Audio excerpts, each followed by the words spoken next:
Hello साथियों, नमस्कार। कैसे हो? स्वस्थ होंगे, व्यस्त होंगे, पढ़ने में मस्त होंगे।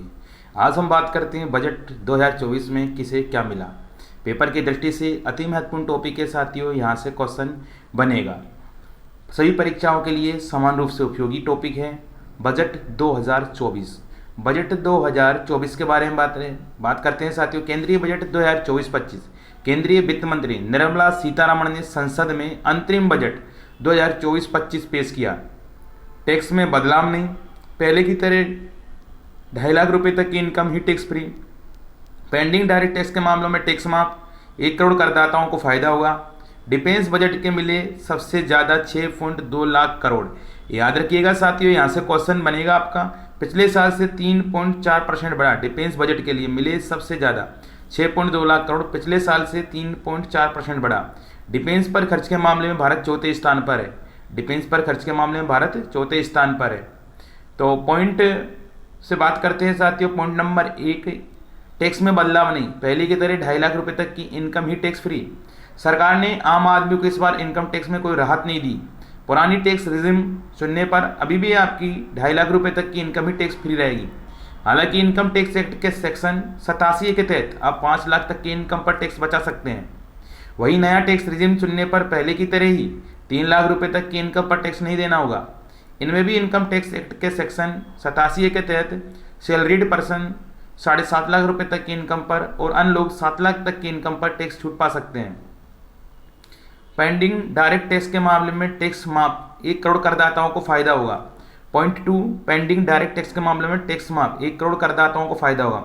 1962 से वित्त वर्ष 2009-10 तक के पेंडिंग डायरेक्ट टैक्स के मामलों में टैक्स माफ कर दिया जाएगा। हालांकि ये तभी होगा जब आप पर 25,000 रुपये तक का टैक्स बन रहा हो। 2010-11 से 2014-15 के बीच पेंडिंग मामलों में इनकम टैक्स से जुड़े 10,000 रुपये तक के मामलों को वापस लेने का फैसला किया गया। इससे 1 करोड़ करदाताओं को फायदा होगा। यहाँ से क्वेश्चन बनेगा साथियों, नई टैक्स रिजिम के तहत इनकम टैक्स स्लैब 3 लाख कमाई रुपये में होगी तो टैक्स 0%। 3 से 6 लाख रुपये टैक्स की दर होगी 5%। 6 से 9 लाख रुपये टैक्स की दर होगी 10%। ये याद रखिएगा। 9 से 12 लाख टैक्स की दर होगी 15%। 12 से 15 लाख टैक्स की दर होगी 20%। 15 लाख से अधिक टैक्स की दर होगी 30%। तो नई टैक्स रिजिम के तहत इनकम टैक्स स्लैब है साथियों। यहाँ से बिल्कुल क्वेश्चन आपका बनेगा।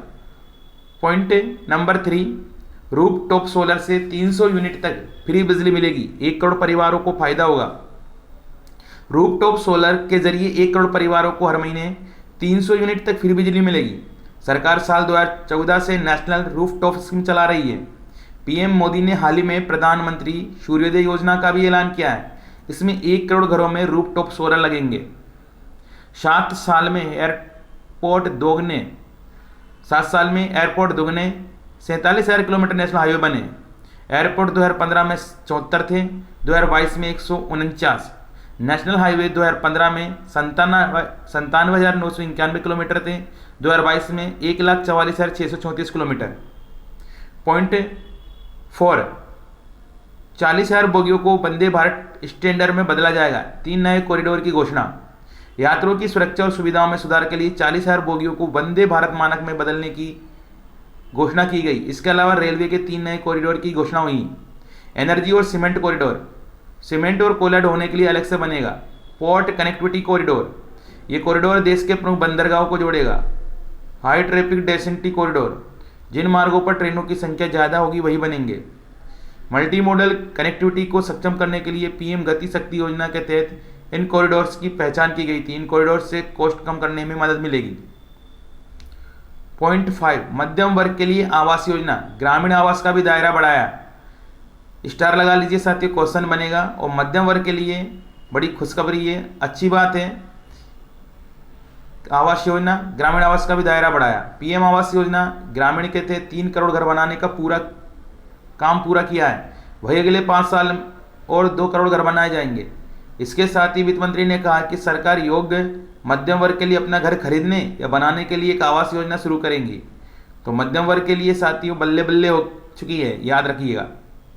रक्षा मंत्रालय के लिए 6.2 लाख करोड़, सड़क परिवहन और राजमार्ग मंत्रालय के लिए 2.78 लाख करोड़, रेल मंत्रालय के लिए 2.55 लाख करोड़, उपभोक्ता मामले, खाद्य और सार्वजनिक वितरण मंत्रालय के लिए 2.13 लाख करोड़, गृह मंत्रालय के लिए 2.3 लाख करोड़ ये बजट में रखा गया है साथियों।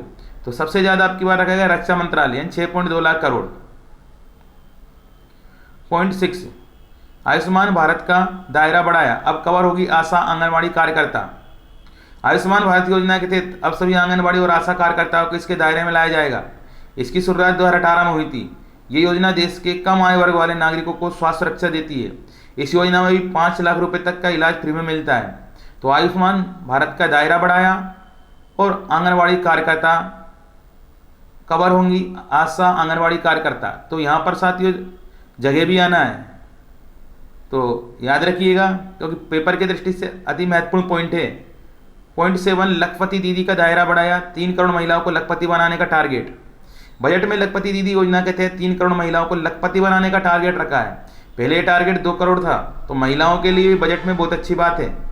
इस योजना के तहत अभी तक 1 करोड़ महिलाओं को लखपति बनाया जा चुका है। योजना के तहत महिलाओं को एंटरप्रेन्योरशिप, इंडस्ट्री, एजुकेशन और दूसरी जरूरतों के लिए स्मॉल लोन दिए जाते हैं। तो महिलाओं के लिए और मध्यम लोगों के लिए बजट में बहुत अच्छी बातें की गई साथियों। गृह मंत्रालय के लिए 2.3 लाख करोड़, ग्रामीण विकास मंत्रालय के लिए 1.77 लाख करोड़, रसायन एवं उर्वरक मंत्रालय के लिए 1.68 लाख करोड़ बजट में दिया गया है। संचार मंत्रालय के लिए 1.37 लाख करोड़, कृषि एवं किसान कल्याण मंत्रालय के लिए 1.27 लाख करोड़। पॉइंट नंबर 8, यूविन प्लेटफॉर्म के जरिए टीकाकरण, 9 से 14 साल की बालिकाओं को फ्री टीका। ये भी बहुत अच्छी बात है साथियों, यानी स्वास्थ्य के प्रति भी यानी बजट में अच्छी बात की गई। यूविन प्लेटफॉर्म के जरिए टीकाकरण को बढ़ावा दिया जाएगा। इसमें सर्वाइकल कैंसर रोकने के लिए 9 से 14 साल की बालिकाओं को फ्री टीका लगेगा। भारत में ब्रेस्ट कैंसर के बाद महिलाएं सबसे अधिक सर्वाइकल कैंसर से पीड़ित होती है। हर साल सर्वाइकल कैंसर की 1,25,000 से अधिक मरीज मिलते हैं। इससे मरने वालों की संख्या 77,000 से ऊपर है। तो यहाँ पर हम बात करते हैं स्वास्थ्य के प्रति, महिलाओं के प्रति और मध्यम लोगों के लिए बहुत अच्छी व्यवस्था की गई है 2024 के बजट में। पॉइंट नंबर 9, ब्लू इकोनॉमी 2.0 के तहत नई योजना शुरू होगी, टूरिस्ट स्कूबा डाइविंग कर सकेंगे। ब्लू इकोनॉमी का मतलब समुद्र आधारित अर्थव्यवस्था या समुद्री संसाधनों की रिसर्च कर विकास करना है। तटीय राज्यों के पास ब्लू इकोनॉमी के जरिए केंद्र सरकार विकास पर फोकस करती है। यह भारत का पहला ऐसा समुद्री मिशन है जिसमें टूरिस्ट को समुद्र की गहराइयों में स्कूबा डाइविंग कराई जाएगी। ब्लू इकोनॉमी का देश की जीडीपी में करीब 4% का योगदान है। तो याद रखिएगा साथियों, यहाँ पर डिफेंस पर खर्च के मामले में भारत 4थे नंबर पर है। रूस 7 लाख करोड़ खर्च करता है डिफेंस पर। सऊदी अरब 6.2 लाख करोड़, चीन 24 लाख करोड़, अमेरिका 72 लाख करोड़, भारत 6.7 लाख करोड़, तो ये याद रखिएगा। डिफेंस बजट के मिले सबसे ज़्यादा 6.2 लाख करोड़, पिछले साल से 3.4% बढ़ा है साथियों। भारत का डिफेंस बजट अब 20 लाख करोड़ रुपए हो गया। पिछले साल डिफेंस बजट 5.93 लाख करोड़ रुपए था, यानी इस बार डिफेंस बजट में 3.4% की बढ़ोतरी हुई। तो कितनी बढ़ोतरी हुई, यहाँ से क्वेश्चन बन जाएगा। 3.4% की बढ़ोतरी हुई डिफेंस में। और कितने लाख का करोड़ का, 6.20 लाख करोड़। याद रखिएगा, सरकार ने इस साल तीनों सेनाओं की सैलरी के लिए 2.82 लाख करोड़ रुपए आवंटित किए। ये पिछले साल के मुकाबले 12,652 करोड़ रुपए ज़्यादा है। नेक्स्ट पॉइंट 11, एग्रीकल्चर के लिए मिले सबसे कम 1.27 लाख करोड़, पिछले साल से 1.6% बढ़ा। अब साथियों पॉइंट नंबर 11 पे नेगेटिविटी में नहीं जाना है कि एग्रीकल्चर के लिए मिले सबसे कम 1.27 लाख करोड़, पहले 1.27 लाख करोड़ पिछले साल से बढ़ा है, 1.6% बढ़ा। सरकार ने वित्त वर्ष 2024-25 के लिए एग्रीकल्चर सेक्टर को 1.27 लाख करोड़ रुपए दिए हैं। ये पिछले साल के मुकाबले केवल 2,000 करोड़ रुपए ज़्यादा, यानी 1.6% बढ़ा है। पिछले साल एग्रीकल्चर बजट के लिए 1.25 लाख करोड़ रुपए दिए थे। पॉइंट 12, टेक्स सेवी यूथ के लिए 1 लाख करोड़ रुपए का कोष, 50 साल तक ब्याज नहीं लगेगा। वित्त मंत्री निर्मला सीतारमण ने टेक्नोलॉजी रिसर्च की लॉन्ग टर्म फाइनेंसिंग के लिए 1 लाख करोड़ रुपए की कोष की घोषणा की। ये लोन 50 साल के लिए होगा, इस पर कोई ब्याज भी नहीं लगेगा। इसका फायदा प्राइवेट सेक्टर को अपनी रिसर्च और इनोवेशन को बढ़ाने में मिलेगा। वित्त मंत्री ने कहा कि इस फंड का मकसद भारत के टेक सेवी यूथ को ध्यान में रखना है। पॉइंट 13 इंपोर्टेंट है साथियों, बजट का क्लाइमेट चेंज पर भी फोकस है। 6,585 चार्जिंग स्टेशन बनाए जाएंगे। 2070 तक जीरो कार्बन एमिशन का टारगेट अचीव करने के लिए सरकार ने अमोनिया मिथेनॉल गैस का आयात कम करने की ठानी है। इसके लिए देश में 2030 तक कोयले को गैस में बदलकर फ्यूल बनाने के लिए फैसिलिटी सेटअप की जाएगी। इलेक्ट्रिक व्हीकल की तादाद भी बढ़ाई जाएगी। इलेक्ट्रिक व्हीकल्स की चार्जिंग के लिए 6585 चार्जिंग स्टेशन बनाए जाएंगे।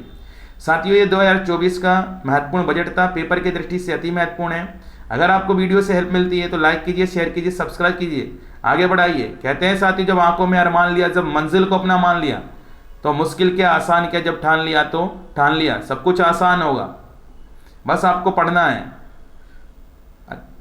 साथियों, जय हिंद, जय भारत।